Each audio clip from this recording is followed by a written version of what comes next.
Something has shifted in how naval warfare is about to be fought. Not gradually, not theoretically, not in some distant future planning document that analysts debate in closed conferences.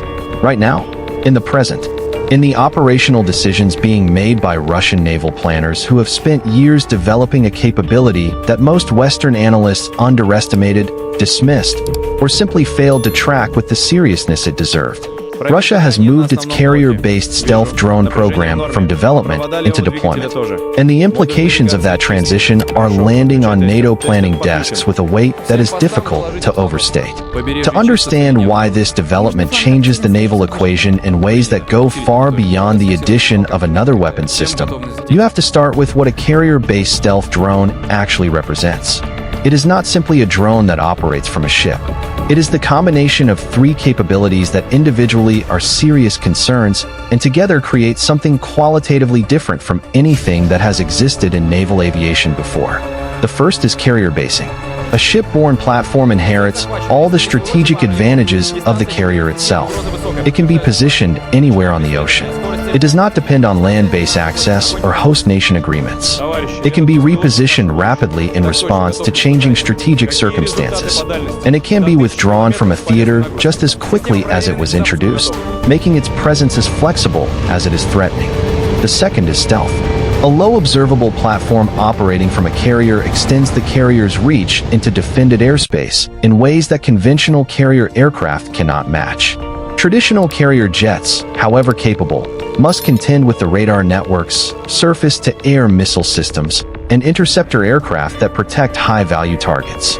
A stealth platform can approach those same targets without generating the radar return that triggers a defensive response. It can gather intelligence, conduct strikes, or provide targeting data for other weapons without announcing its presence until it chooses to. The third is the unmanned dimension. Removing the pilot from the aircraft changes the risk calculus of every mission. High-risk penetration missions that would be unacceptable in terms of potential crew loss become operationally viable when the platform carries no human crew.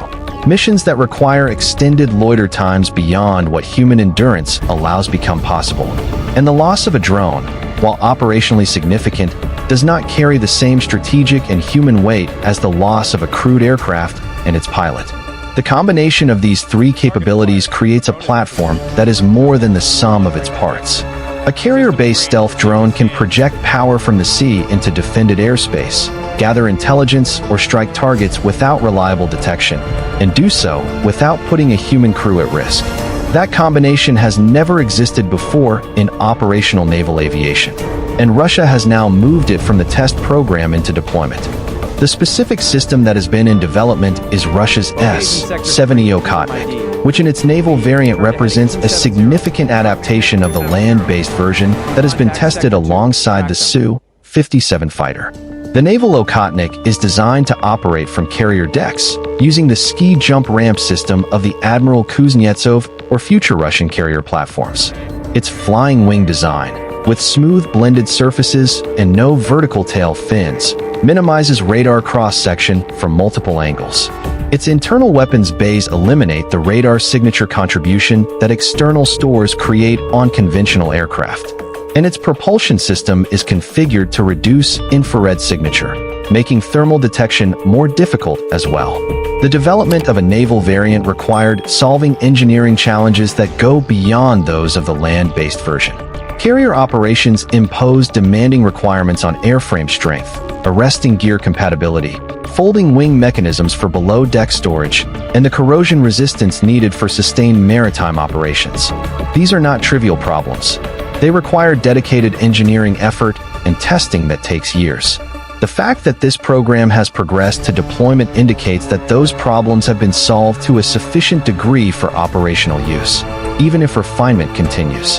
The operational concept that makes this system so strategically significant is the combination of the carrier drone with the carrier's own Su-33 and MiG-29K manned aircraft operating together as a coordinated strike package.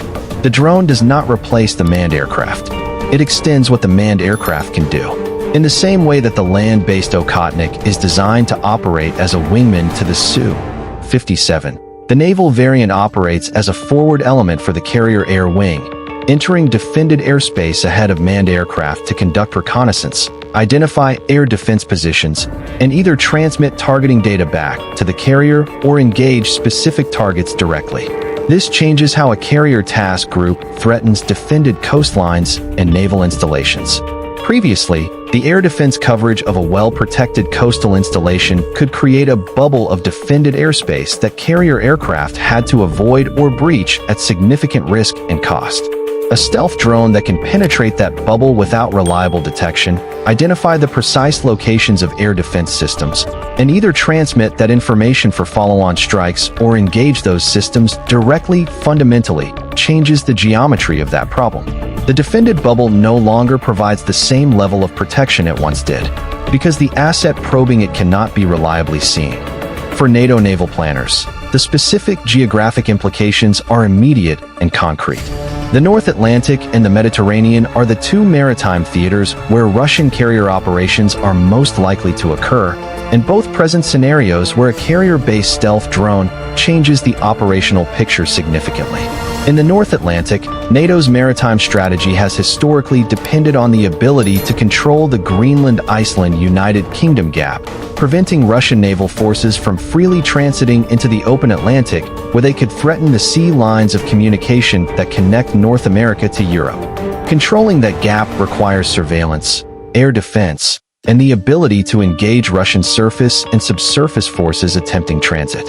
A Russian carrier task group operating with stealth drones that can penetrate NATO air defense coverage and identify the positions of NATO patrol aircraft, surface vessels, and submarine operating areas introduces a new intelligence dimension into that competition. NATO's ability to maintain surveillance of Russian forces depends on Russian forces not knowing exactly where the surveillance assets are. A stealth drone that can locate those assets changes that equation.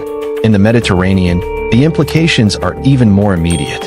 Russia has established a sustained naval presence in the eastern Mediterranean through its base access in Syria, and the addition of a carrier with stealth drone capability to that presence creates a strike reach that extends across the entire Mediterranean basin. NATO members in southern Europe, critical naval installations, and infrastructure that supports alliance operations throughout the region all fall within range of a carrier operating with drones that can penetrate air defense coverage without reliable detection. The U.S. Navy's response to this development involves multiple simultaneous efforts, none of which provide a complete solution in the near term.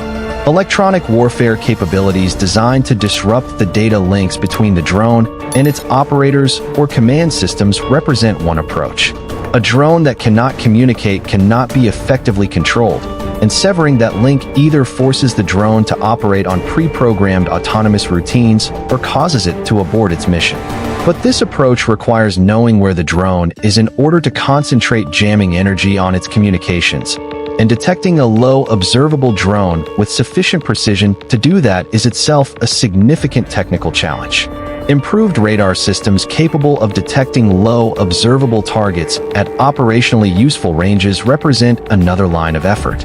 The investment in low-frequency radar systems, passive detection methods, and sensor fusion approaches that combine multiple detection modalities to build a more complete picture of the airspace is ongoing and real. But radar physics impose fundamental limits on what is achievable against a genuinely low observable target, and a system optimized to defeat X-band radar detection will still present a very small return even to improved lower-frequency systems. Interceptor aircraft with the speed, altitude performance, and sensor capability to engage low observable targets represent the third approach. But intercepting a drone that is not reliably tracked from the moment of its launch is a fundamentally different problem from intercepting a conventional aircraft that appears on radar at long range and can be continuously tracked to a firing solution. If the drone is only detected at close range, the geometry of an intercept may already be unfavorable. None of these responses are without value. Together, they make the problem harder for Russia and raise the cost of operating stealth drones in contested environments. But none of them fully close the gap that a carrier-based stealth drone creates. The combination of maritime mobility, low observability, and the removal of the human crew from the risk calculation has created a capability that NATO's existing defensive architecture was not designed to defeat efficiently. The broader implication of this development is a shift in the nature of carrier aviation itself. For decades, the carrier's power was expressed through the combat aircraft it carried. The quality of those aircraft, the training of their pilots, and the weapons they carried determined what the carrier could do. Unmanned systems are beginning to add a new dimension to that equation. One that operates by different rules, imposes different risks on defenders, and enables missions that manned aviation cannot cost-effectively execute. Russia's decision to develop and deploy a carrier-based stealth drone reflects a clear-eyed assessment of where naval aviation is heading. It reflects an understanding that the future of carrier aviation is not purely manned, that the combination of crewed and uncrewed systems operating together creates capabilities that neither can achieve alone, and that investing in that combination now creates strategic advantages that will compound over time as the technology matures. The West is pursuing the same concept. The United States Navy's MQ-25 Stingray program, while focused on the tanker mission rather than strike, represents the beginning of carrier-based unmanned aviation for the U.S. fleet. The next generation of carrier-based unmanned systems will almost certainly include strike and intelligence-gathering roles. But development timelines are long, and the gap between where programs are today and where they need to be to address the full range of missions is real. In that gap, Russia's carrier stealth drone is now operating. Not in theoretical planning documents, not in future capability assessments, in deployment, moving from the hangar to the flight deck, from the flight deck to the ocean, and from the ocean into the airspace that NATO's planners had assumed they understood well enough to defend. That assumption has now been challenged in a way that will not easily be walked back. The drone that NATO had no counter for has arrived, and the naval balance that Western planners spent decades building confidence in is now being recalculated from the beginning. If you want clear, in-depth analysis of the technologies reshaping modern warfare, subscribe to NeuroIntel. Here we break down what is changing on the battlefield and why it matters.